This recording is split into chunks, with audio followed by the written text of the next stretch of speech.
नमो नमः गोविंदाय नमो देव्यै महादेव्यै शिवायै सततं नमः नमः प्रकृत्यै भद्रायै नियता प्रणता स्वताम् अम्बा माता की सर्वमंगलमांगल्ये शिवे सर्वार्थसाधिके शरण्ये त्र्यंबके गौरी नारायण अम्बा माता की नमस्ते महामाये श्रीपीठे सुरपूजिते नमस्ते गरुडारूढ़े कोलासुरभयंकरी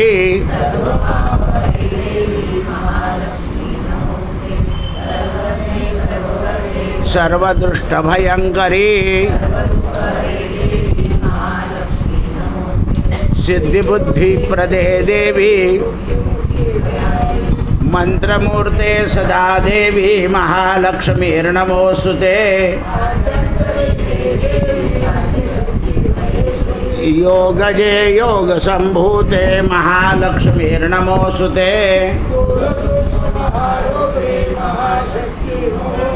महापाप हरे देवी महालक्ष्मीर्नमोस्तुते परमेश्वरी जगन्माता महालक्ष्मीर्नमोस्तुते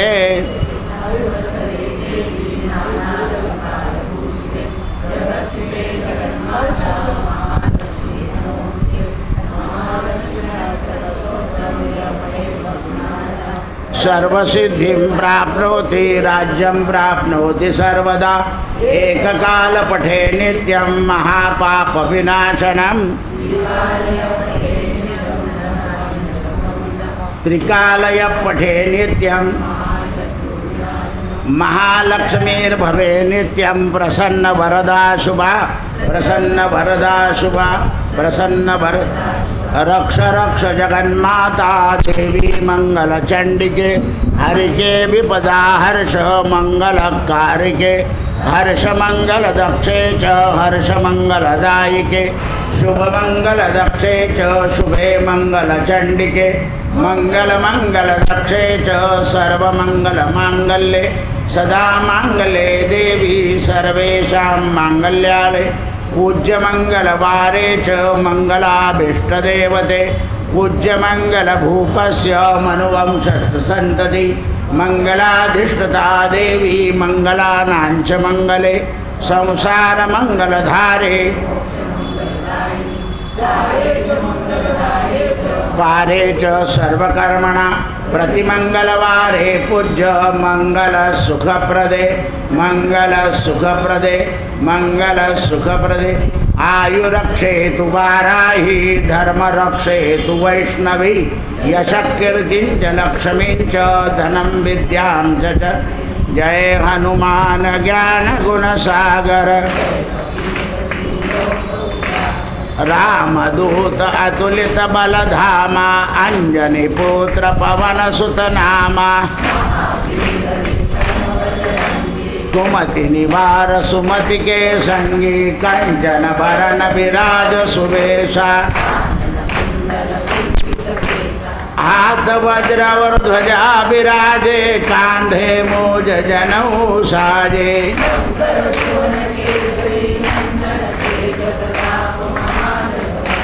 विद्यावान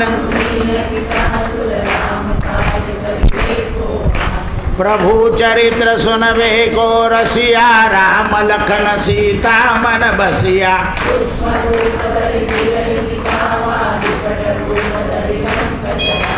भीम रूप धरि असुर संहारे रामचंद्र के काज सवारे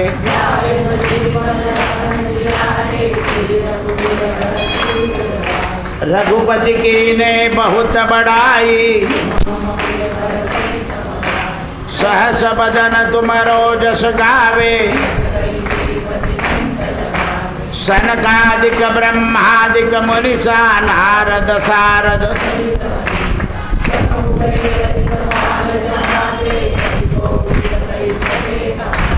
तुम उपकार सुग्रीव कीना राम मिलाय राजपद दीना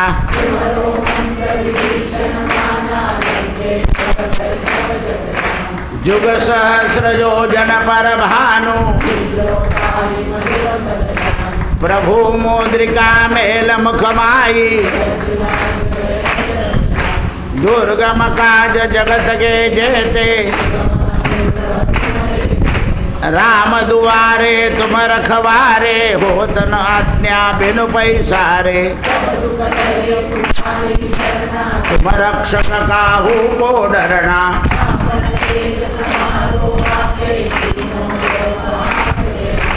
भूत पिशाच निकट नहीं आवे महावीर जब जपत निरंतर हनुमत बीरा संकट ते हनुमान छुड़ावे सब पर राम तपस्वी राजा और मनोरथ जो कोई लावे चारों युग प्रताप तुम्हारा है प्रसिद्ध जगत उजियारा असुर निकंदन राम दुलारे अष्ट सिद्धि नव विधि के दाता राम रसायन तुम्हारे पासा सदा रहो रघुपति के दासा जन्म जन्म के दुख विसरावे अंत काल रघुवर पुर जाई और देवता चित्तन धरई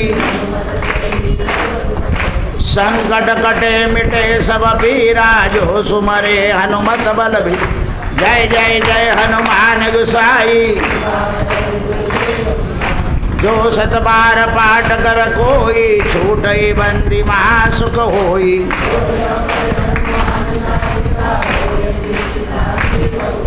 तुलसीदास सदा हरि चेरा कीजे पवन जनय संकट हरण मंगल मूर्ति रूप राम लखन सीता सहित हृदय बसव सुरभुप सियावर रामचंद्र की जय पवन सुत हनुमान की जय उमापति महादेव की जय बोलो भाई सब संतन की जय जय जय सीताराम। आज 2025च्या नवरात्रातला पहिला दिवस भगवती परांबा राजराजेश्वरी नवरात्राला सुरुवात आणि आपल्या जिल्ह्यामधल्या आईसाहेब मुक्ताबाईंचा जन्मदिवस आपल्याच भागामध्ये आईसाहेबांनी शक्ती ठेवून अदृश्य झाले आहे। शक्ती जी ठेवली आहे ती महाराष्ट्रामध्ये जळगाव जिल्ह्यामध्ये, म्हणून अशा आईसाहेबांचं प्रागट्य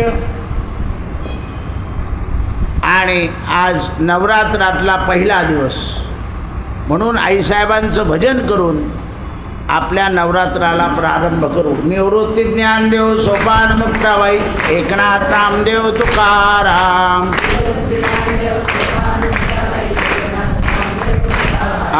निवृत्ती ज्ञानदेव सोपान मुक्ताबाई एकनाथ नामदेव तुकाराम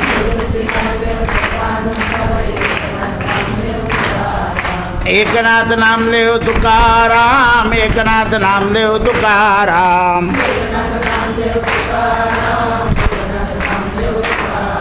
निवृत्ती ज्ञानदेव सोपान मुक्ताबाई एकनाथ नामदेव तुकाराम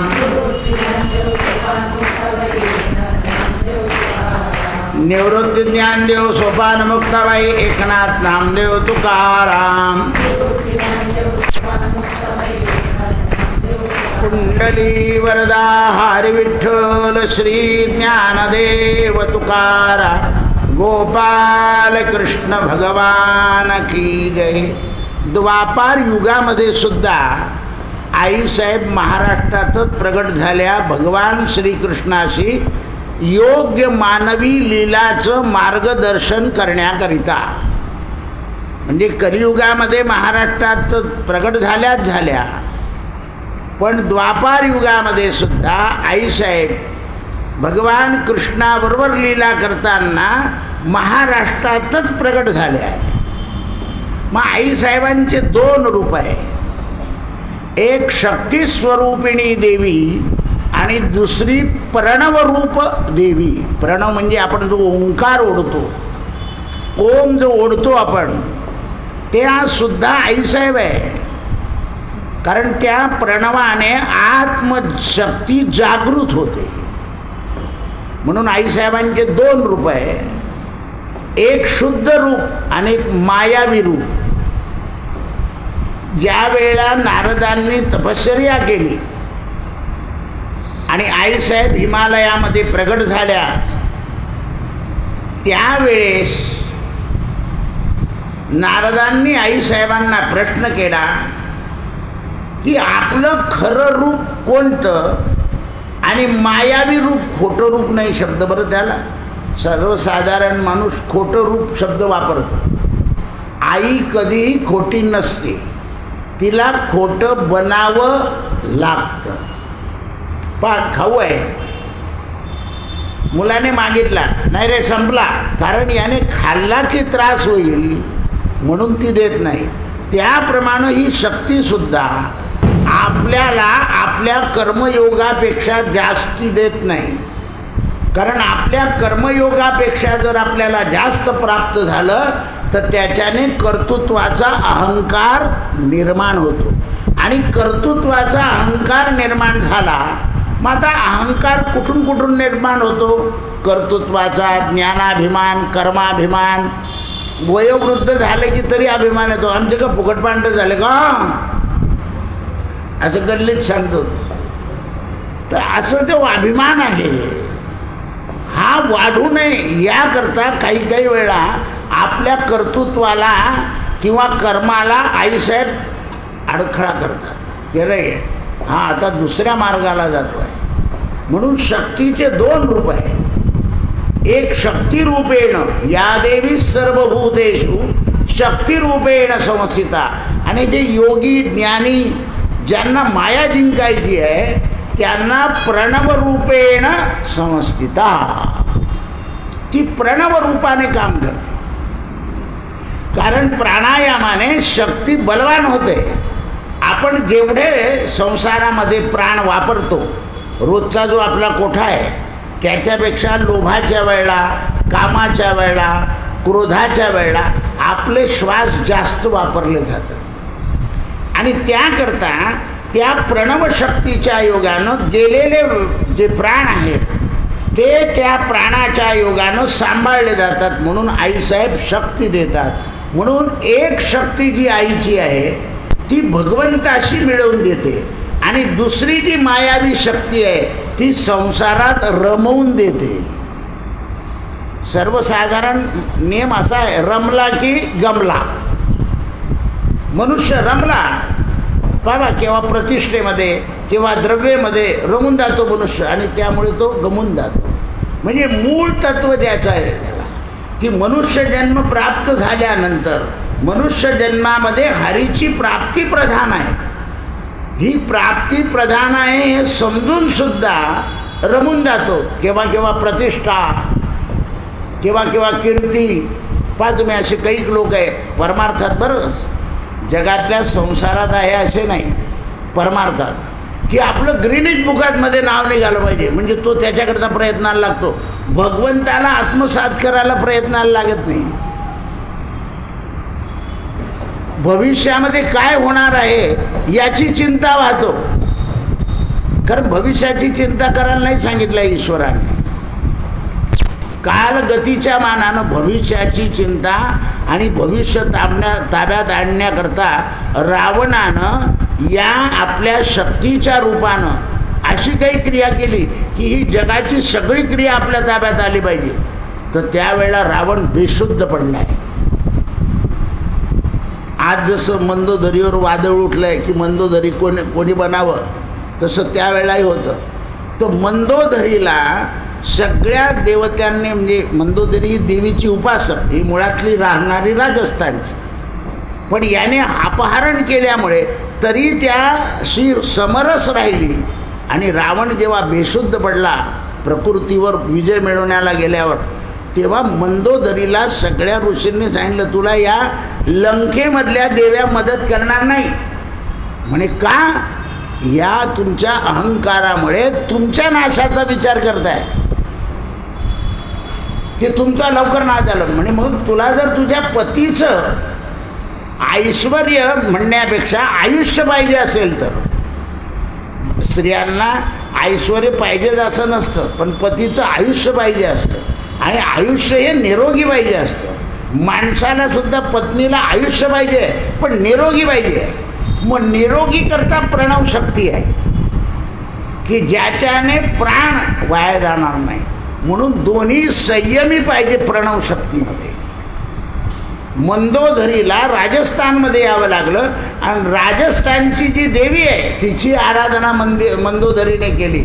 रोज दीप लावायची आणि आपल्या वडिलांच्या कुलस्वामिनीची आराधना करायची.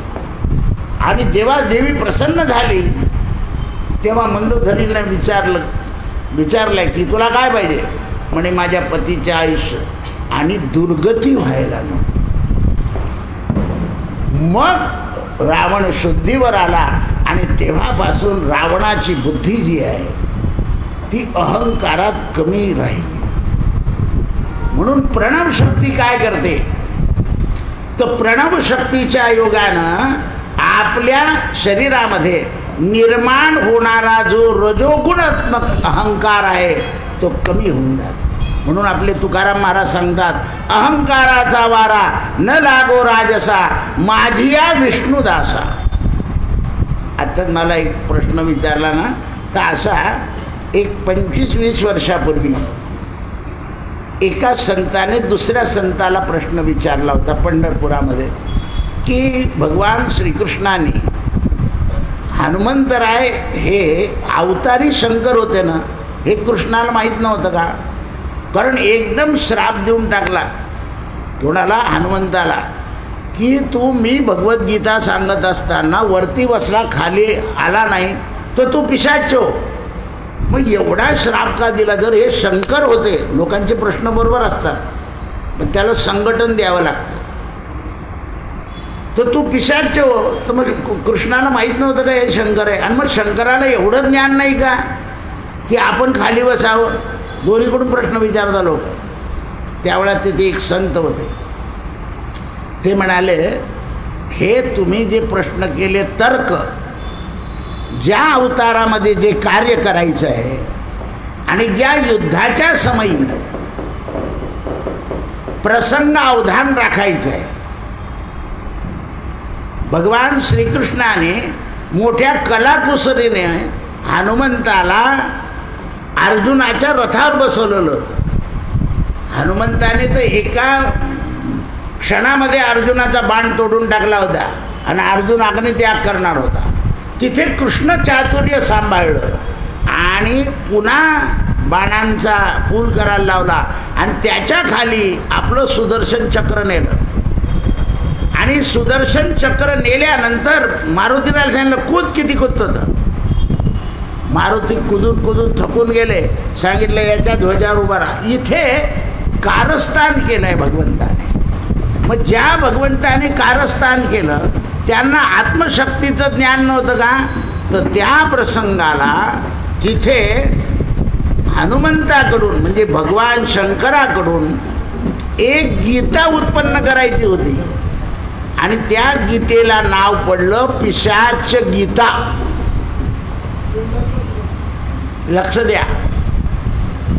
आणि हनुमंतरायाने मग, कारण अहंकारानं ते वरती बसले म्हणून पिशाच झाले, आणि मग त्यांनी गीता सांगितली. आणि गीता सांगितली म्हणजेच हनुमंताचा गर्व नाश पावला. मग गीता काय शिकवते? तर गीता ज्ञान असं आहे की माणसाला अहंकार करू नये असं शिकवते. पण आज तर लोक सगळे गीता वाचणार आहे. मी फटाफट वाचतो, कोणाला वाचता येत नाही. मी 25,000 रुपये दक्षिणेकडून गुरुजींकडून घेऊन आलेलो आहे, आपण काही साधे नाही, अशा अफवा चालतात.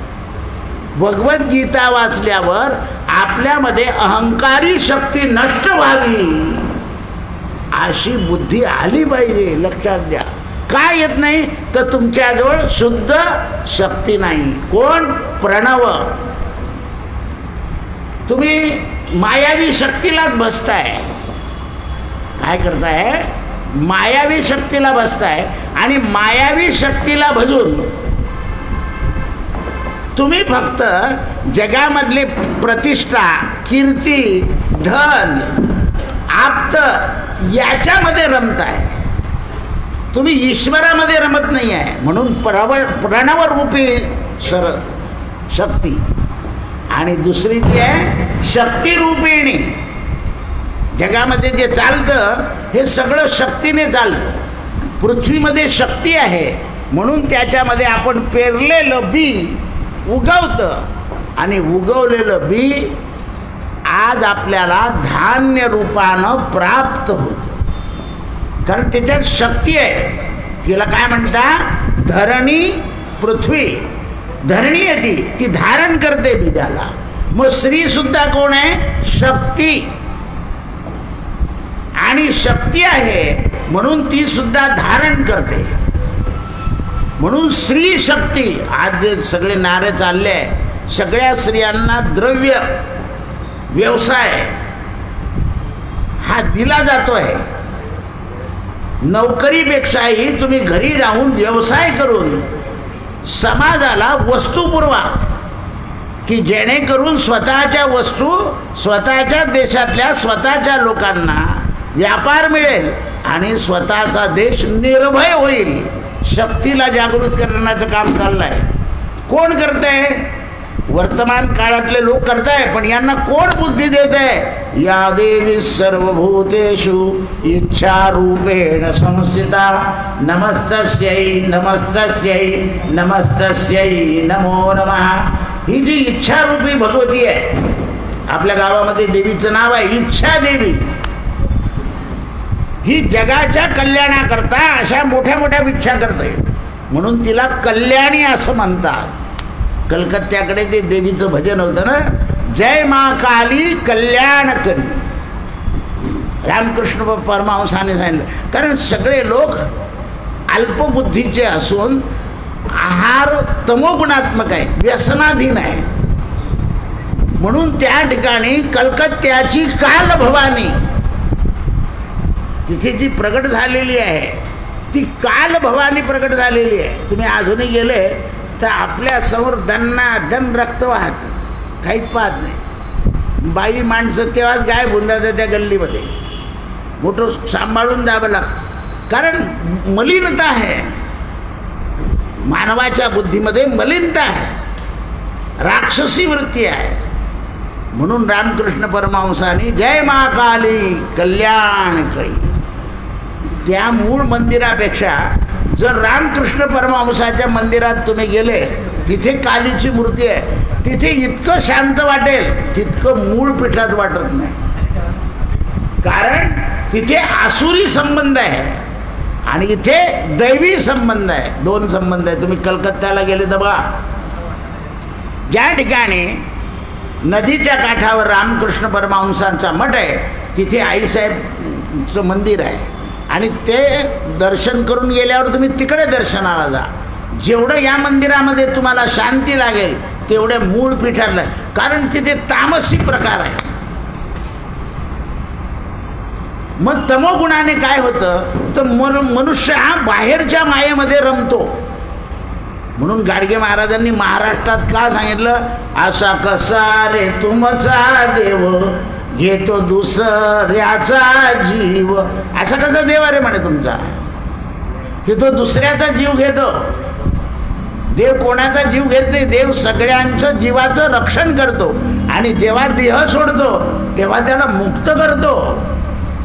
मग मुक्त करणारी कोण आहे तर प्रणव शक्ती. सप्तशतीमध्ये एक मंत्र आहे बा, तुम्ही आज सकाळी वाचला असेल कवचामध्ये, देहांते परमस्थानम यत्सुरारपि दुर्लभम प्राप्नोति पुरुषम नित्यम महामाया प्रसादिता. देहांतानंतर या शरीराला शक्ती देते आणि भगवतीच आपल्याला मांडीवर घेते. म्हणून तिचं नाव आहे चिता. चिता भगवतीचं नाव आहे. म्हणून स्मशानामध्ये आपल्याला चितेवर जे झोपवलं जातं ते भगवतीच्या मांडीवर. आणि मग चितेच्या खालून अग्नी द्यायचं आहे. खाली अग्नी ठेवावा लागतो गौरीवर आणि मग वरतून लाकडं लावल्यावर त्याला पेटवावं लागतं. म्हणून चिता म्हणजे चेतना. आपल्यामध्ये चेतनारूपी शक्ती आहे, ती शुद्ध आहे. पण ही चेतना बाहेरच्या संबंधामुळं म्हणजे अशुद्ध मायेच्या संबंधामुळं माझं कीर्ती प्रतिष्ठा याच्यामध्ये गुंतून जाते. याच्यामध्ये आता हा पाऊस आला ना, याच्या अर्धा तास आधी मला 40 फोन आला होता. म्हणजे पाणी आहे का तुमच्याकडे? म्हटलं नाही बा, आमच्या जळगावला असं काही पाऊस नाही, काही नाही. नाही आमच्याकडे तर खूप पाऊस आहे असं. तर तिकडचा रिटर्न पाऊस आपल्याकडे येऊन गेला. अर्ध्या तासापूर्वीच गोष्ट. म्हटलं कुठून फोन आला यांचा पण आठव. काय करताय म्हणे? म्हटलं मंदिरात बसले, आता प्रवचनाला लोक येणार आहे.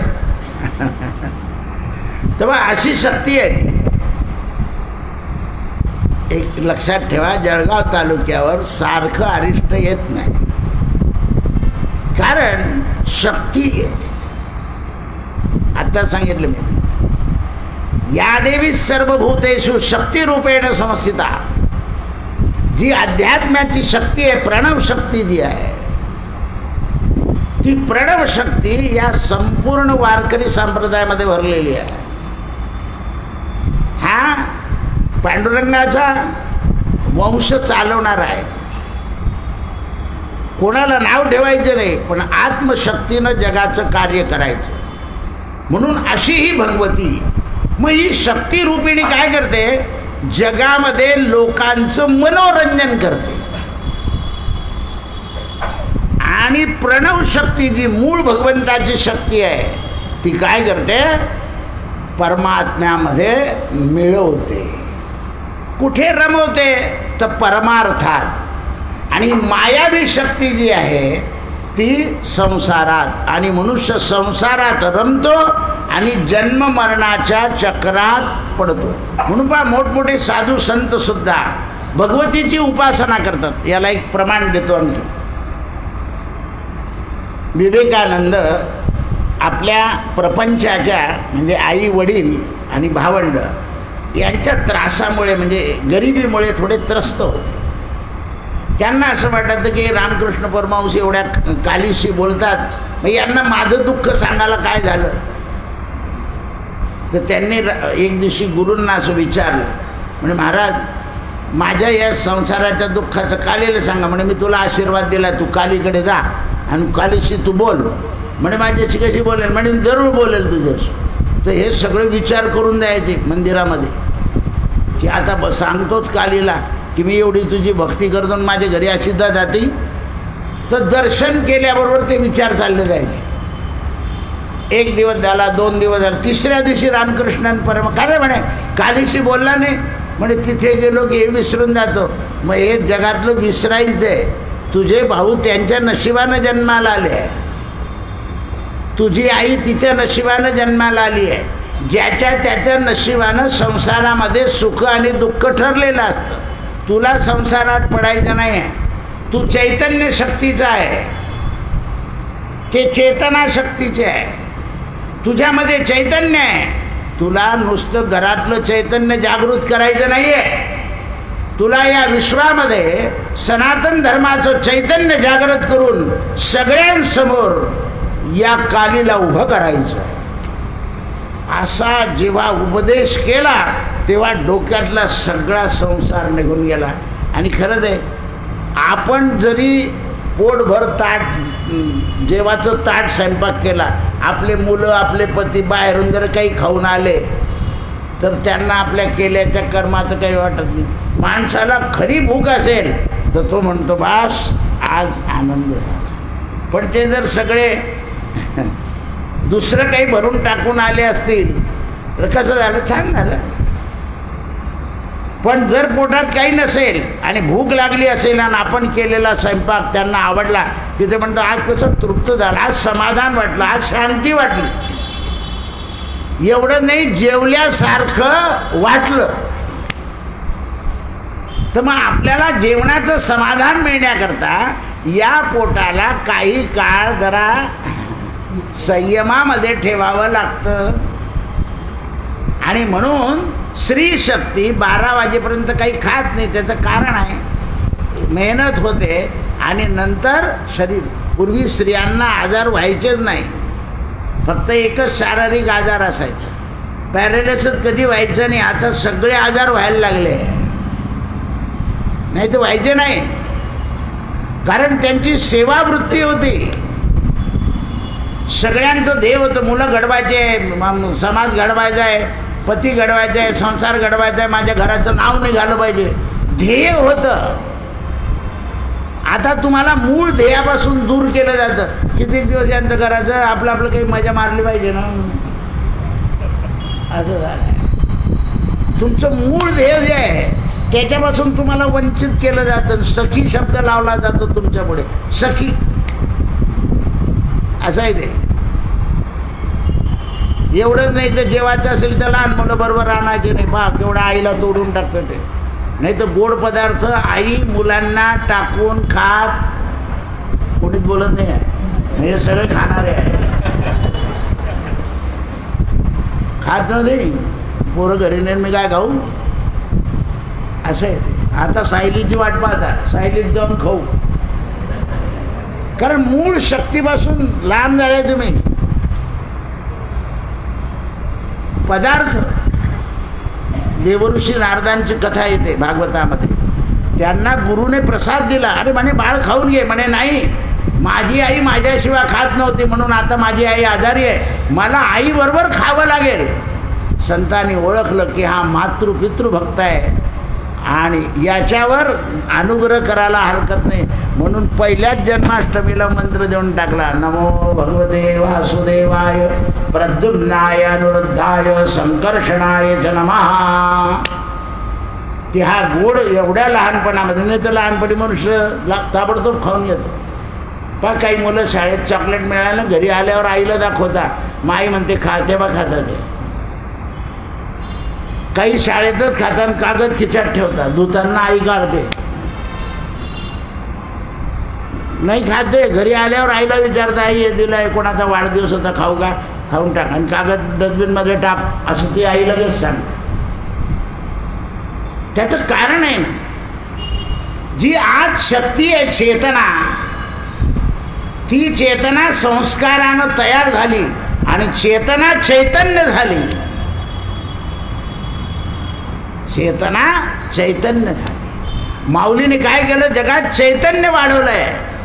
दुरितांचे तिमिर जावो, विश्वस्वधर्म सूर्ये पाहो, जे जो जे वांछील ते ते लाहो, प्राणिजात. आणि म्हणून लोक नवरात्रामध्ये, जसं उत्तर प्रदेशामध्ये तुलसी रामायणाचं पारायण करतात, तसं आपल्याकडे ज्ञानेश्वरीचं पारायण सुद्धा नवरात्रात करतात. कारण ती ज्ञानेश्वरी आहे, म्हणजे शक्ती आहे. नावच असं ठेवलं आहे ज्ञानोबाने, नाही तर भावार्थ दीपिका होती. म्हणे नाही, ज्ञानाची ईश्वरी म्हणजे प्रणव शक्ती. म्हणून सुरुवातीलाच ओवी टाकली माऊलीने, वेद प्रतिपाद्या. काय म्हटलंय शक्तीला, वेद प्रतिपाद्या. वेदामध्ये 2 रूप सांगितलेले आहे, एक प्रणव रूप आणि दुसरं शक्ती रूप. संसाराकरता शक्ती रूप आहे आणि वेदामध्ये प्रणव रूप. म्हणून आपण एक श्लोक म्हणतो बघा रोज. आता त्याचा हा अर्थ सांगितला मी तुम्हाला. नमो देव्यै महादेव्यै शिवायै सततं नमः. नमः प्रकृत्यै भद्रायै नियता प्रणता स्मृताम्. हे माते, आम्ही तुला नमस्कार करतो. हे देवी महामाया आहे तू. आता महामाया म्हणजे संसारामध्ये रमवणारी, आणि माया म्हणजे आत्म्यामध्ये रमवणारी. आत्म्यामध्ये रमणारी म्हणजे परमात्म्याचं स्वरूप दाखवणारी माया. काय म्हटलंय तुम्ही सकाळी सप्तशती वाचली कवच, यं यं चिंतयते कामं तं तं प्राप्नोति निश्चितम. जे जे काम तुम्ही चिंताल ते मी पुरं करेल. 11व्या अध्यायामध्ये आणखीन एक श्लोक आहे की भगवती मत प्रसादेन, कीलकमध्ये एक मंत्र आहे, ऐश्वर्यं यत् प्रसादेन सौभाग्यानि सुखसंपदा शत्रुहानिर्परो मोक्ष स्तूयते सानकंजनैः शरणागत दीनार्थ परित्राय परायणे सर्वस्यात हरे देवी नारायणी नमोस्तुते. नारायणाची नारायणी, शंकराची माहेश्वरी आणि ब्रह्मदेवाची शक्ती गायत्री.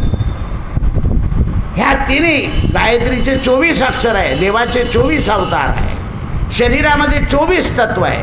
हे तत्व विकसित होण्याकरता गायत्री आहे. पण त्याच्याकरता आहार, कांदा चालत नाही, लसूण चालत नाही, मद्य चालत नाही, मांस चालत नाही. आता शाळेमध्ये पोरं सगळं खाताना गायत्री मंत्र म्हणतात, काही फरकच पडत नाही त्यांच्यात. कसा पडेल? कारण आहारावर ते तत्व जर तुमच्या शरीरात तमोगुण जात असेल तर सत्वगुणाचा परिणाम होणार नाही. सत्वगुणाचा परिणाम व्हावायचा असेल तर आतले तत्व तमोगुणात्मक अन्नाचा त्याग केला पाहिजे. हे जे प्रणव जागृत करण्याची शक्ती आहे, म्हणून संत काय करतात, सर्व संग परित्याग करतात, म्हणून त्यांची प्रणव शक्ती जागृत होते. तुम्ही सुद्धा सत्संगात राहिले, काही कुसंग केला नाही, निंदा केली नाही, की तुमची प्रणव शक्ती कशी जागृत होते सांगतो. झोपेमध्ये तुम्ही तुमची उपासना म्हणतात. बरेच लोक झोपेमध्ये जय हनुमान ज्ञान गुणसागर जय कपीस तीन लोक उजागर असं म्हणायला लागून जातात. मध्यच रात्री काहीतरी आठवण येऊन जाते. कोणी धन्य धन्य ते जन शिवभजनी पारायण सदा शिवलं अमृत अर्चन करते सदा 11 वाद्या म्हणून जात. मग जागृत आल्यावर आपण झोपलेलं आहे. कारण ती प्रणव शक्ती आतून जागृत होते. नाही तर बऱ्याच लोकांना स्वप्न पडतं धर धर धर धर धर धर धर, तो आला आला आला आला आला आला, म्हणजे आत भय असतं. म्हातारपणी भय जास्त आहे. भयांकित होऊन जातो मनुष्य. पण प्रणव शक्ती जर जागृत असली तर भय राहत नाही. हरी तया सांभाळी अंतर बाह्य. कारण हरीची शक्ती आहे, हरीची शक्ती आहे. भगवान काय करतात, आपल्या भक्ताकडून माया काढून घेतात, कशातच त्याचं लक्ष लागू देत नाही. म्हणून त्यावर प्रणव शक्ती सोडतात आणि ज्याला सोडायचं आहे त्याला माया शक्तीमध्ये रमवून देतात. म्हणून देवीच्या नवरात्रामध्ये आत्मशक्ती जागृत करायची आहे. हे संसारातल्या गोष्टी तर मिळणार आहे, या संसारातल्या गोष्टी मिळणारच आहे. या मिळणार नाही असं नाही. जे आपल्या भाग्यात आहे ते कोणीही नेऊ शकत नाही. लल्लाटी लिहिले होऊन या गेले. आमचे परवा एक कीर्तनकार आले होते ना, असं सगळं गप्पा सगळं झाल्यानंतर ते म्हणे नाही हो खरा परमार्थ आहे. म्हटलं तुम्हाला कळाला आहे? म्हणे हां. म्हणजे तुमच्या या अंगठ्यामध्ये जी चांदीची अंगठी घातली त्याचं काय कारण आहे? म्हणजे पैसे मिळा करता. मग तुम्हाला जर प्रारब्ध आहे तेवढंच मिळणार हे जो मी कीर्तनात सांगता, तर मग हे कसं काय हो म्हणे काय कानात दिली तुम्ही? म्हटलं मग कसं काय झालंय? हा म्हणे मी चक्करमध्ये येऊन गेलो. म्हटलं ही माया, जी चक्रात टाकते ती माया. पहा तुम्ही आपल्याकडे स्त्री आहे, एखाद्या आपत्काळ आला तर शुद्ध शक्ती काय सांगते, घाबरू नका ना, आपण याच्यातून निघून जाऊ, मी मदत करीन तुम्हाला, काट कसर करीन, घाबरू नका.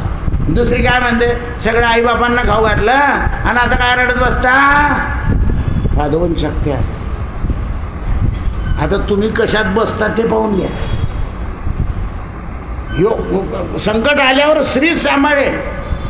माणसाला सांभाळण्याकरता शक्ती दिलेली आहे. पहा तुम्ही भरपूर आहे, त्या स्त्रीने आवरलं तर आवरलं जातं. नाही नाही हे शोभणार नाही, 4 चौघात असं करू नका, आपल्याला लोक नाव ठेवतील, आहे पैसे म्हणून काय करता, आवरलं तुम्ही. शक्तीच आवरते. तुमची अपकीर्ती व्हायला नको असं जिच्या मनात आहे ती आत्मशक्ती आहे आणि मनोरंजन हे बाह्य शक्ती आहे. कितीक दिवस रमायचं आहे, कितीक दिवस गमायचं आहे, कारण दोघांना सोडून तर एकमेकाला जायचंच आहे. असं तर काही होणार नाही, क्वचित होतं दोन्ही बरोबर. मग एकमेकाला आश्वासन द्यावे लागतात, तुम्ही सुखाने प्राण सोडा, मी सगळं पाहून घेईल, सांभाळून घेईल. माणूस म्हणतो तू जा, मी पोरांनाही सांभाळेल आणि सगळं सांभाळेल. त्याच्यावर ती प्राणशक्ती शांत निघते, त्याच्यावर याची प्राणशक्ती शांत नाही तर चिंतेत मनुष्य कसं होईल कसं होईल कसं होईल असं होऊन जाईल. म्हणून आत्मशक्ती. आता तुम्ही म्हटलं योग जे योग संभूते महालक्ष्मीर नमोस्तुते. कशी आहे म्हणे, आद्यांतरे हिते. जी आद्य आहे शक्ती, जी भगवंतानं आपल्या शरीरातून निर्माण केली. तुम्ही सप्तसिद्धी वाचली बा. जेव्हा हा मोहरूपी महिषासूर आला त्यावेळेला देव हारले, तर प्रत्येक देवानं आपल्या शरीरातली शक्ती काढली. शंकरानं पार्वतीला काढलं, विष्णूने ब्रह्मदेवानं, आणि तिन्ही शक्तीची एक शक्ती तयार झाली. आणि त्या शक्तीनं मोह महिषासुराचं मर्दन केलं. म्हणून मोह महिषासुर मर्दना लागुनी तिन्ही देवांची शक्ती एकत्र आली. एका देवाचा कर्म उपयोग नाही झाला. मग किती हात केले? 18 हाताची देवी फक्त आपल्या महाराष्ट्रातच आहे, बाकीच्या ठिकाणी नाही. कुठे कुठे चिन्ह आहे, उद्या सांगेन कुठल्या चिन्हामध्ये काय शक्ती आहे. आपल्या महाराष्ट्रामध्ये 18 हाताची देवी आहे. इकडे 9 तिकडे 9. तुमचं तिच्यावर श्रद्धा बसत नाही. उठले सुटले की वैष्णवी देवी, उठले सुटले की वैष्णवी जाऊन आले. असं आहे ते. काय मिळतं म्हणे, गेलं की पैसा मिळतं. अरे पैसा काय, हिच्याजवळ 18 शक्ती आहे, सगळे आयुध आहे हातामध्ये. आता तर सगळा शेंदूर निघून गेल्यामुळे इतकं रूप सुंदर आहे. आहा, शक्ती आहे. आणि पुन्हा सांगतो तुम्हाला, ज्ञानदेवांनी सुद्धा आपली सगळी शक्ती तिथे ठेवली, नंतर समाधीला गेले. सोपानदेव, मुक्ताबाई आणि सगळ्यात शेवटी निवृत्तीनाथ तिथे गेले. तिथे तलाव आहे, त्या तलावावर एक झाड आहे, तिथे सगळ्या विद्या ठेवून दिल्या. नवनाथांनी सुद्धा आपले सगळे तंत्र मंत्र या 18 हाताच्या देवीपाशी ठेवले. आणि ती तुमची कुलस्वामिनी आहे. आणि या जळगावच्या संतांनी आणखीन तापी काठावर बसवून ठेवली, जवळच्या जवळ जा. त्याचंही नाव गडच आहे. तो जसा सप्तशृंगी गड तसा हा शिरागड. निदान कुलस्वामीला द्याल तर शिरा तरी करून घेऊन जा, तिला दाखवा नैवेद्य. योग जे योग संभूत आहे. आपल्याला आपल्या स्थानाचं महत्त्व राहत नाही. सगळ्या वारकऱ्यांनी निर्माण केली इथे, कारण कास्तकार कुठे जात बसणार इतक्या लांब. म्हणून देवीची शक्ती निर्माण केली. म्हणून योगाचे जे कार्य आहे ते प्रणव शक्तीने चालतं. म्हणून सर्व प्राणी मात्रांना आश्रय देणारी पृथ्वीच्या स्वरूपामध्ये तू प्राण धारण करून, तूच प्राण आहे, तूच धी आहे, तू श्री आहे, तू शक्ती आहे, तू क्षमा आहे, शांती आहे, श्रद्धा आहे, धृती आहे, स्मृती आहे, आणि तूच ओंकारातली अर्धमात्रा आहे. अर्धमात्रा सिता नित्यां यानुचार्यां विशेषता त्वमेव संध्यां सावित्री त्वं जननीं परा. अशी भगवती आहे तू. तू गायत्री मधला प्रणव तूच आहे.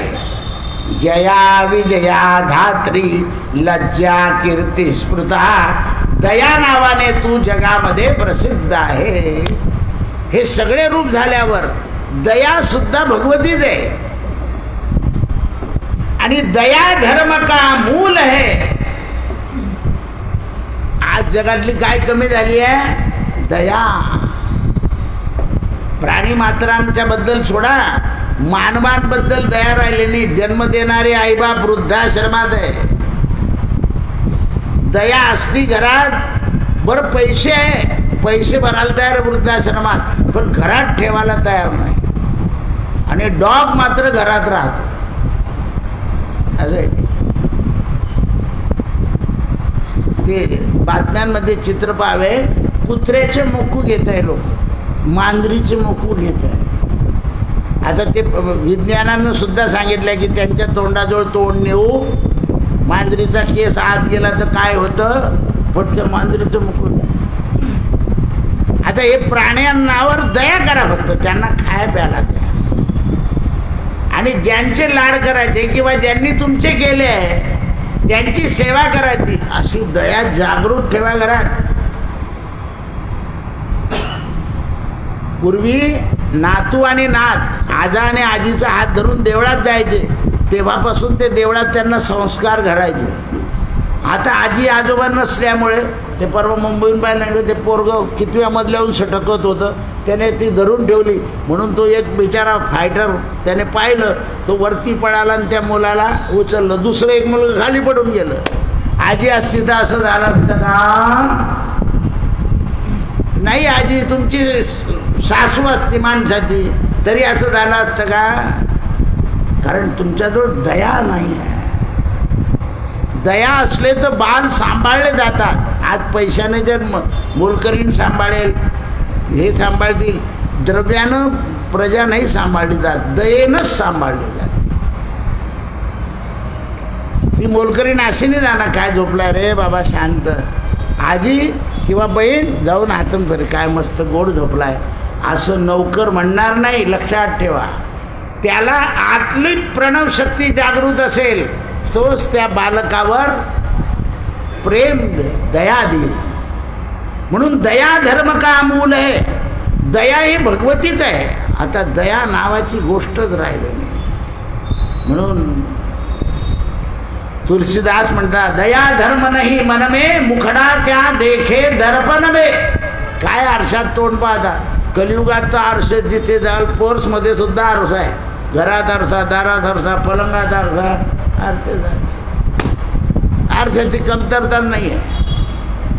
फ्रीजमध्ये सुद्धा आरसाचा चमकतो माणूस मस्त.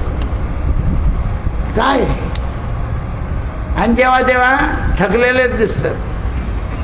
का तर आज दया नाही आहे, जागृती नाही, स्फूर्ती नाही आणि वेळेचं भान नाही. काय नाही, वेळेचं भान. जेव्हा वेळेचं भान येतं तेव्हा प्रणव शक्ती जागृत होते, आतली चैतन्य. म्हणून हे माते अशा प्रकारे वेदानं देवीचं स्तवन केलं आहे. ऋग्वेदामध्ये येतं अंबितमा, म्हणजे मातृत्व देणारी. देवांच्या मातेचं नाव आहे अदिती आणि राक्षसांच्या मातेचं नाव आहे दिती. भेदबुद्धी आणि अभेद बुद्धी. ज्या वेळेला जीवाला अभेद येतो त्यावेळेला त्याला आत्मा कळतो आणि परमात्मा कळतो. म्हणून परमशक्ती आनंदमय वेदामध्ये आणि वेदाच्या पलीकडे सांगितलं आहे की ही उमा जी आहे ती प्रणव स्वरूपी आहे. म्हणून ब्रह्मांडाचं लालन पालन करणारी आदि माया, तिचं नाव अंबिका. वरती लिहिलं बाया देवीच्या नावावर अंबिका, अंबाबाई. अनादि अंबिका अंबिका प्रगटली भवानी. आईचा जोगवा जोगवा जोगवा मागेन, हाती बोधाचा बोधाचा झेंडा म्याद. हाती बोधाचा बोध घेतलाय. हा जोगवा काढला की प्रत्येक बाई लगेच घुमायला लागून जाते, पैसे गोळा करायला लागून जाते. याला काय जोगवा म्हणतात. देवीचं जर आपल्या घरी व्रत असेल तर 4 घरी मागायला जायचं किंवा आमच्या घरी आम्हाला गहू द्या, जोगवा करायचा. आता गल्ल्या एक नसल्यामुळे जोगवा मागता येत नाही. आपला कुळाचार असतो त्या दिवशी त्यांचा अविचार असतो, वास येतो. वरतून कांद्याचं फोत्र आपल्या घरात घुसतो. असे घरं झाले. त्यामुळे आता जोगवा नाही राहिला. त्या जोगव्याच्या नावावर काय कोणी चांगला धक्कड माणूस मागत राहतो ना, आपणही देतच राहतो. विचार केला पाहिजे. ते बाया गोळा करतात घरी आणि माणसं मद्य पिऊन धूम करतात. आपण ते दान देणार आहोत ते नुसत्या दयेने नाही, दया ज्ञान दोन्ही एकत्र द्या की याचा काय उपयोग करताय, त्याचा उपयोग कळायला पाहिजे. म्हणून दया करावी पण आंधळी नाही, तिला ज्ञान असावं. दान सत्पात्र दान. तुम्ही दान आणि धर्म याचा घोटाळा करता. शास्त्रामध्ये फक्त 10 लोकांना दान द्यायला सांगितलं आहे. अंधशाळेत गेले, आम्ही दान करून आलो. अंधशाळेमध्ये धर्म आहे, वृद्धाश्रमात धर्म आहे, बहिणीला देणं धर्म आहे.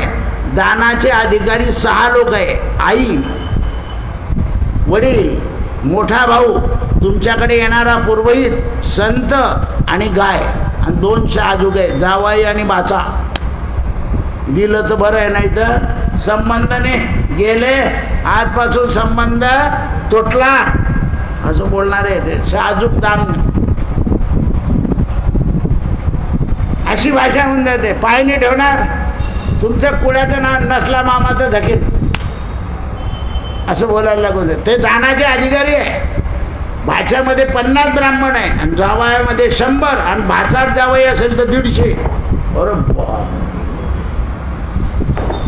पण पाण्यात पाहता कशाचे दानाचे अधिकारी. म्हणून माता पिता आणि गुरु आणि पुरोहित आणि गाय हे खरे दानाचे 6 अधिकारी आहेत. तुम्ही जो बाकीचा करता तो धर्म आहे, पण लोकांनी दान धर्म मिक्सन करून टाकलं. कळण्याची भाकरी जशी आपण करतो ना तसं करून टाकलंय. कशालाही दान म्हणतात ते, असं नाही चालत. दान तद्दानम सत्पात्र दानम. तो पात्र पाहिजे दान घ्यायला, हा धर्म आहे. आंधळा पांगळा लुळा गाईला घालणं, कुत्र्याला घालणं धर्म आहे. तो धर्माचं फळ वेगळं आहे आणि दानाचं फळ वेगळं आहे. दानाचं फळ काय बघा, कीर्ती, लक्ष्मी, घात पातादी दोष. पहा तुम्ही एक दिवशी नुसती गाडी तुमची थांबून गेली आणि खाली गड्डा होता, आमच्या आई वडिलांच्या पुण्याने वाचलो म्हणे आम्ही, लगेच तुमच्या तोंडात येतं. कारण आईला, वडिलांना, मोठ्या भावाला, संताला, गाईला दिल्यानंतर आपल्यावर जेव्हा अरिष्ट येतं तेव्हा ते उपयोगाला येतं. म्हणजे अरिष्ट टाळतं, लक्ष्मी देतं, कीर्ती देतं, प्रतिष्ठा देतं, बुद्धी. सत्पात्र दान दिलं तर 6 गोष्टी मिळतात. धर्माने काय होतं, अनुकूलता होते, प्रतिष्ठा वाढते. तुम्ही शाळेला 5 लाख रुपये दिले, तुमची कीर्ती होऊन जाईल. लाना सार्वजनिक, RR, भगीरथ, कीर्ती होऊन गेले. आणि दानामध्ये विद्यादान महत्वाचं आहे. हो, तेही सांगितलं. कारण विद्या काय आहे, विद्येने मनुष्य सुधारतो. म्हणून दानात दान, विद्यादान. आता लोक पुस्तकं खूप आहेत, तर लोक पुस्तकं देतात. आज दुपारीच मी 4 वाजता इथे होतो. एक लोक दिव्याचं विचारत होतं, तेलाचा दिवा कोणत्या बाजूला ठेवायचा, ते तुपाचा दिवा कोणत्या बाजूला. तेवढ्यात एक आजी आली, सगळं भगवद्गीता फाटलेली होती, वरचं कवर फाटलेलं. म्हणे महाराज हे काय करायचं. म्हटलं त्याला वाटतं टाकून यायचं. का बरं. म्हटलं मग याचा उपयोग कोण येईल, ज्याचा उपयोग नाही असा ग्रंथ जलात विसर्जन करायचा. आता म्हटलं तुम्ही इतक्या म्हातारे आहे, मी तुम्हाला कुठे तापीत पाठवू. तुमच्याबरोबर जर कोणी माणूस असतात त्याला सांगितलं असतं तापीत टाकून दे. कारण हे आपल्याला कळायला पाहिजे, त्याचं स्वरूप कळायला पाहिजे. कारण आपण बाह्य शक्तीमध्ये अटक. म्हणून ते म्हटले भगवती पराशक्ती आहे आणि पराशक्ती असल्यामुळे ती आदिमाया अंबिका, अंबा. मग विष्णूकडे आली जगदंबा, जी जगाचं भरण पोषण करते. म्हणून तिचं नाव पडलं महालक्ष्मी. योगजे योग संभूते महालक्ष्मी नमोस्तुते.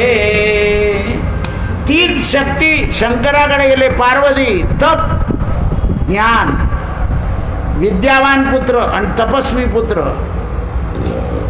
षडानन, गजानन, ही जी उत्पत्ती आहे. इकडे गायत्री ब्रह्मदेवाची, जगाचं तत्व. म्हणून भगवती प्रत्येक निरनिराळ्या शक्तीमध्ये व्यक्त स्वरूप आहे. प्रत्येक देवाच्या नावाला शक्तीचं नाव जोडलं जातं. ब्रह्मापासून उत्पन्न झाली ती पराशक्ती, विष्णूपासून ती वैष्णवी शक्ती आणि शंकरापासून माहेश्वरी शक्ती. तुम्ही मार्कंड ऋषीचं चरित्रात वाचलं सप्तशतीमध्ये. मार्कंड ऋषीने हे तत्व आपल्याला समजवलेलं. म्हणून पुराणामध्ये या शक्तीला आर्या, दुर्गा, वेदगर्भा, अंबिका, भद्रा, भद्रकाली या नावाने वर्णन केलं आहे. हे वेदामधले देवता सांगितल्या शक्तीच्या, त्याच पुराणात आल्या. आर्या, दुर्गा. दुर्गा काय करते? दुर्गा दुर्गती नाशनी. स्त्रियांनी जर देवीची आराधना केली तर त्यांच्या पोटी जन्माला येणारे मुलं यांची दुर्गती होत नाही. देवीच्या आरतीतच प्रमाण बघा. दुर्गे दुर्गट भारी तुझविण संसारी, अनाथ नाथे अंबे करुणा विस्तारी. कोणाला घरामध्ये प्रेम नको आहे, पण आपल्याला संध्याकाळी आरती म्हणायचीच नाही. सगळ्यांनी जर म्हटली तर असं रोज म्हणून म्हणून त्यांच्यामध्ये करुणा येईल. आज करुणा नाही राहिली आहे. ती मुलगी पोलीस स्टेशनमध्ये सांगते की माझे आईबाप नाही, अशी परिस्थिती झाली आहे. रडत येतात मुलं मुलीची कुंडली घेऊन, मुलाची कुंडली घेऊन. दादा, पोरगी असं बोलली पोलीस स्टेशनमध्ये, माझे आईबाप नाही. काय पाप केलं होतं आम्ही मागच्या जन्मी, असं धडधडीत विचारतात. उत्तर समाधानासारखं देऊन त्यांना रवाना करावं लागतं. याच्याशिवाय पर्याय नसतो. नाही म्हणते ती, हे माझे आईबाप नाही. विचार करा. तर ज्या वेळेला आपण घरामध्ये काही हे करतो उपासना, त्या उपासनेनं त्यांच्यामध्ये एक शक्ती जागृत होते. आणि त्या जागृती शक्तीनं जरी त्यांनी वेडवाकडं केलं तरी विचारून करतील, सांभाळून करतील. आणि जे वेडवाकडात त्यांची तामसी शक्ती असेल ते तिथेच सांगून टाकतील, आमचे आईबाप नाही. लहानपणी गरज असते म्हणा आईबाबाची. आता मी सनाथ झाली, मी अनाथ नाही, मला यांची गरज नाही. काय करतील संरक्षण खातं? ते हात बंद. हे लक्षात आलं पाहिजे. तर घरामध्ये करुणा ठेवा. करुणा पारा वारा वरुणालय गंभीरा, नारायण नारा. भजन झालं म्हणजे करुणा निर्माण होते. आरतीवाद झाली म्हणजे करुणा निर्माण होते.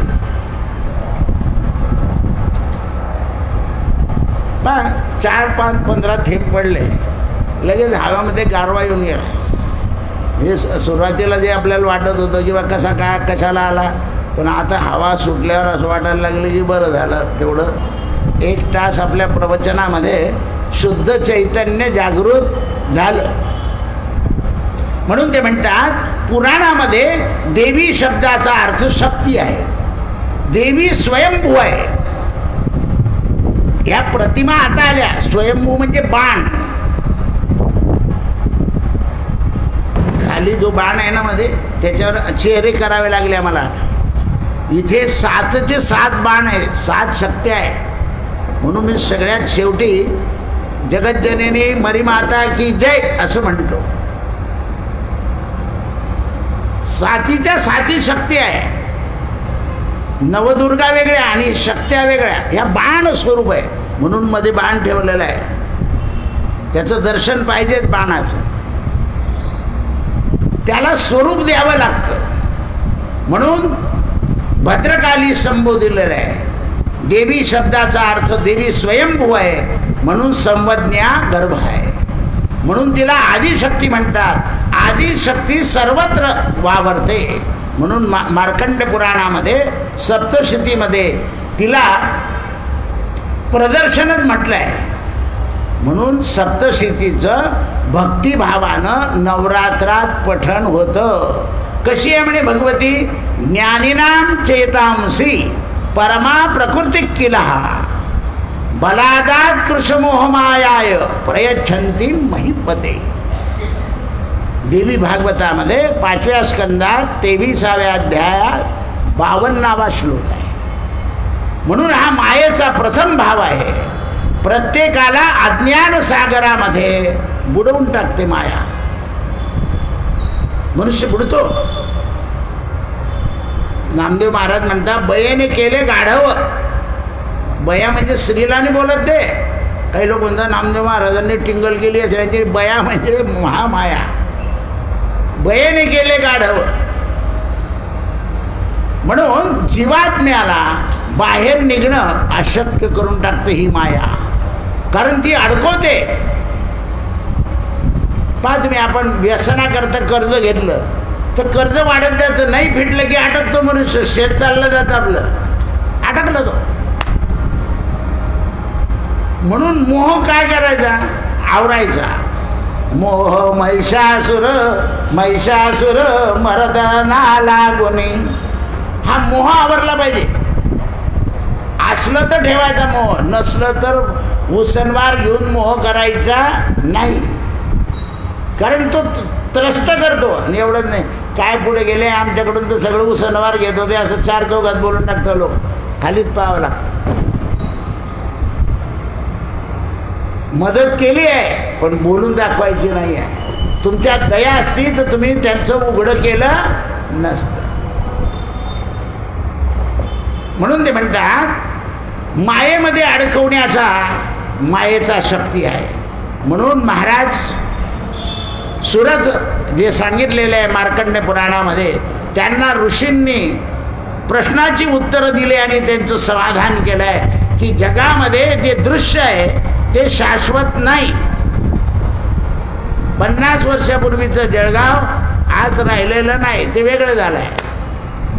आणखीन 50 वर्षाने असं राहील याची गॅरंटी नाही. नाहीच राहणार. म्हणून ते म्हणतात आधी उत्पत्ती ही नाशाला कारण आहे. म्हणून अवताराच्या अनेक कथा पुराणात आढळतात आपल्याला. दृष्टांचा संहार करण्याकरता भगवतीने अवतार धारण केला आहे. आणि हा दृष्ट सुद्धा भगवंतातूनच निर्माण झाला. मधुकैट नावाचा दैत्य कानातून मळातून निर्माण झाला. भगवान निद्रस्त झाले त्याच्यातून निर्माण झाला. कारण हे जगाचा व्यवहार असाच चालतो. म्हणून विष्णूला मधुकैट नाशाकरता जागृत करावं लागलं. पुरुष सुक्ताने सगळ्यांनी जागृत केलं. देवतांनी स्वरूप घेतलं आणि त्याविषयी अवतार धारण केला. तरी काम म्हणून वेद काळापासून देव आणि असुर यांचं युद्ध चाललेलं आहे. तमोगुण म्हणजे असुर, सत्वगुण म्हणजे देव. मग यातून 3 निर्माण झाले, देव, दानव आणि मानव. मानवाची मध्यम परिस्थिती आहे. मानवाला एवढा अधिकार आहे जन्म मरणाच्या चक्रातून मुक्त होण्याचा. दुर्लभो मानुषो देहो देहिनाम क्षणभंगुरा तत्रापि दुर्लभम मन्ये वैकुंठ प्रियदर्शना. फक्त 184 योनीमध्ये मनुष्य जन्म जो आहे आणि तोही भरतखंडा माझी या भारतामध्येच जो मानवदेव आहे त्याला जन्म मरणाच्या चक्रातून मुक्त होण्याची बुद्धी होते, इतरांना नाही. विशेष खंड आहे. म्हणून ते म्हणतात सर्व चैतन्यामध्ये तमविद्या आहे. म्हणून भागवतामध्ये धीमती शब्द वापरलेला आहे. सर्व चैतन्य जे आहे ते देवीचं आहे. म्हणून देवी वाचकांना जी फलश्रुती मिळते ती एकच, भगवतीच्या कृपेनं पीडा जाते. कोणती पीडा असो, सर्वा बाधा विनिर्मुक्तो धनधान्य सुतान्विता मनुष्यो मत्प्रसादेन भविष्यती नात्र संशया. माझ्याच प्रसादानं. मोठ्या 11व्या अध्यायामध्ये आईसाहेब सांगतात की कोणती बाधा असू दे, आधी व्याधी उपाधी माझ्या शक्तीने. आणि असं आपण आराधना करत असताना आपल्या मनात आई ज्या उभ्या राहतात ते रूप घेतात धैर्य. काही लोक म्हणतात ना त्या दिवशी असा प्रसंग, पण मला कुठून धैर्य आलं, मी बिलकुल उभाच राहिलो आणि सगळं संकट निवारण केलं. ते धैर्य जे आलं ना ते आईसाहेबांकडून येतं. काही लोक म्हणतात ना हा आईसारखा खंबीर आहे, कारण आईमध्ये धैर्य आहे. म्हणून आईचं जे 18 हात आहे ते धैर्य देणार आहे. तुम्ही गडावर जर गेले, आता तर रूप नाजूक झालं आहे, नाही तर देवीच्या चेहऱ्याकडे पाहायला जाईना, पायाकडे पाहावं लागत. उग्र रूप चैतन्य आहे. चेहरा आता अति गोड आहे, म्हणून ते म्हणतात सर्व चैतन्य भरलेलं आहे. देवी अथर्व शीर्षामध्ये वैश्विक रूपाची माहिती सांगितली आहे. सर्व ज्ञानामध्ये देवी म्हणजे परब्रह्म आहे. देवी उपनिषदामध्ये सुद्धा सांगितलंय की या शक्तीहून जगात श्रेष्ठ कोणी नाही. श्री सूक्तामध्ये देवीची स्तुती करताना देवांच्या पत्नी नात्यानं वर्णन केलं आहे. कशाप्रमाणे डोळे आहे, कशाप्रमाणे आहे, काय आहे याचं वर्णन केलेलं आहे. म्हणून देवीपासून जगत उत्पन्न झालं, म्हणून तिला जननी. सगळं जे जग निर्माण झालं आणि म्हणून नमातु परमदैवता मानवावर आलं. म्हणून आईसारखं जगात दैवत नाही. 2 आई जन्मदाती आणि ही, म्हणून तिला आई म्हणायचं. अशी आत्मशक्ती आहे. विष्णू पुराणामध्ये वेदसूत्रामध्ये वैष्णवांचं विवरण करताना वैष्णव पंथामध्ये शक्तीचं अस्तित्व म्हणजे विष्णूच आणि कृष्ण आणि आईसाहेब रुक्मिणी, त्यानंतर विठ्ठल आणि रुक्मिणी. हे शक्तीचं योग, योग जे योग संबोधी. म्हणून पृथ्वीवर आईशिवाय जगात काही नाही. म्हणून सप्तशतीमध्ये मार्कंड ऋषी शक्तीचं लीला चरित्र वर्णन करत असताना असं सांगतात की अक्षरा अक्षरा मंत्राला महात्म्य दिलेलं आहे. एक अक्षरणाक्षर वेगळं नाही, प्रत्येकाला महात्म्य सांगितलं मार्कंड पुराणामध्ये. आता ही शक्ती अशी ओळखायची कशी, तर एकदा देवऋषी नारद देवीच्या नवरात्रामध्ये देवीची आराधना करून देवीला प्रसन्न करण्याकरता भावपूर्ण वंदन करीत होते. त्या वंदनामध्ये आईसाहेब प्रगट झाल्या. तेव्हा पूजेमध्ये 2 गोष्टी लक्षात ठेवा, चंदन आणि वंदन.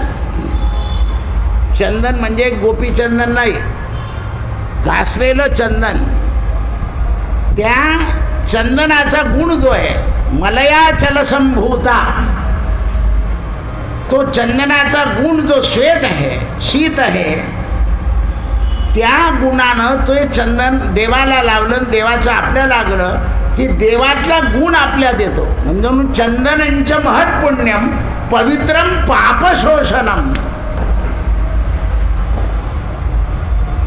काल मी सुपारीचा अर्थ सांगितला होता, तर 2 लोक येऊन भेटले आणि आम्हालाही माहीत नव्हतं. आम्ही नेहमीच सुपारीचा असा तिरस्कार. म्हटलं नाही, तुम्हाला का पूजेत ठेवता?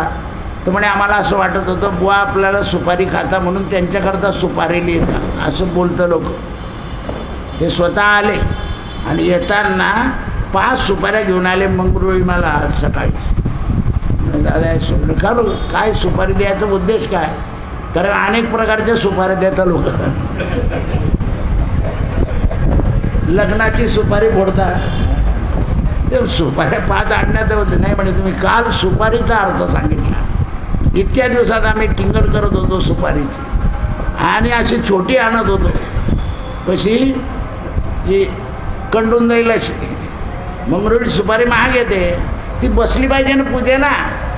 पूगी फलम महत् दिव्यम पवित्रम पाप शोषणम, तोंडाला चव आणून टाकते, म्हणजे त्याच्यातले पित्त कमी करते ती. तोंड बेचव केव्हा जेव्हा होतं, जेव्हा पित्त वाढतात तेव्हा तोंड बेचव होतं. मग पित्ताला शमवते सुपारी, म्हणून ती पूजेस योग्य आहे. ज्या ज्या देवता बसवायच्या त्याला पूजेत सुपारी लागेल. हळद का लागते पूजेमध्ये, तर हळद ही रक्ताभिसरण नीट करणारी आहे, आपले देवांचे. म्हणून ती तिथे ज्या ह्या देवता सांगितल्या जया विजया, यांच्याकरता ती हळद असते, त्यांचं प्रतीक आहे ते. शुद्धीकरण करतं रक्ताचं. पंचखाद्याचं तर तुम्हाला माहिती आहे, त्याचं काही विवरण करायची गरज नाही. याचं का कारण असतं पूजेमध्ये, तर पूजेमध्ये चंदन आणि वंदन, देवीच्या पूजेमध्ये रक्तचंदनाचं वर्णन आहे. गणपतीच्या पूजनात रक्तांबरम रक्तवर्णाम रक्तांग सर्वभूषणाम, लाल फूल. आणि देवी सुद्धा शेंद्री लवकर प्रगट होते, जिला शेंदूर लावलेला आहे. गणपती सुद्धा शेंद्री लवकर प्रगट होतो, मारुती सुद्धा शेंद्री लवकर प्रगट होतो. म्हणून त्यामध्ये तो गुण सांगितलेला आहे. म्हणून त्यांना लाल फुल, रक्तांबरम रक्तवर्णाम रत्नांग सर्वभूषणाम. कारण ते जसे बनले तसे राक्षस मारले. गणपतीनेही राक्षस मारले, हनुमंतरायानेही राक्षस मारलेले, आणि आईसाहेबांनी सुद्धा सगळे राक्षस मारलेले आहे. मग यांनी हे रूप घेतलं का, संहार रूप, तर जगाच्या कल्याणाकरता, दया शक्ती करता. त्यावेळेला नारदाला आईसाहेब प्रगट झाल्या, आणि प्रगट झाल्यावर सांगितलं की नारदा बोल, तुझी काय इच्छा आहे. म्हणे आई तुमचे दोन्ही रूप दाखवा मला, आणि असं प्रॅक्टिकल. मी मायेमध्ये अटकलो आहे हे, आणि मायेमधून सुटलेलो आहे. म्हणे नारदा बघ बरं, फजिता होईल, तू ब्रह्मचारी आहे, तुझी किंमत जाईल. देवी भागवतामध्ये व्यास नारदाला सांगतात, नारदा आईला फक्त शुद्ध स्वरूप माग, तू असं मोहाचं स्वरूप मागू नको, बघ फजिता होते. नाही म्हणे मला करायचं. म्हणून एकदा नारदाने तपश्चर्या केली, आणि तपश्चर्या केल्यानंतर कामदेवाला पराजित केलं. कामदेवाला पराजित केल्यानंतर शंकराकडे गेले, आणि शंकराला अगदी मोठ्या मोठ्याने सांगितलं की मी कामाला पराजित केलं. शंकर म्हणे बघ सगळं झालं, मला सांगितलं तर सांगितलं, आता तू विष्णूला सांगू नको. नाही म्हणे काय सांगू नको, विष्णूसुद्धा मग हात पडून जाता म्हणे, माई काही साधा नाही. हा विष्णूकडे गेले, विष्णूने माया रचली, आणि नारदाला लग्न करावयाची इच्छा झाली. माया मोहात पडले आहे नारद. मी आता सांगण्याच्या मोहात जास्ती पडत नाही, कारण गडबड होईल. तर म्हणून माया मोहामध्ये न पडता पडले. तर शेवटी भगवंताला विष्णूला मागितलं नारदांनी की महाराज मला लग्न करायचं, मला सुंदर रूप द्या. भगवान म्हणाले याचा नाश करू का, याला मायेत टाकून. म्हणून वानराचं रूप दिलं. लग्नामध्ये नारद फरीत झाले, परत आले. हे माकड कुठून आलं म्हणे लग्नामध्ये. आणि मग देवावर क्रोधायमान झाले.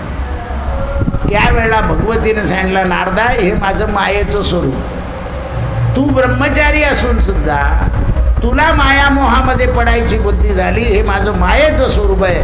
त्या मायेतून तुला विष्णूनं काढण्याचा प्रयत्न केला, तरी तू निघायला तयार नव्हता. शेवटी विष्णूनं तुझ्यावर कृपा केली.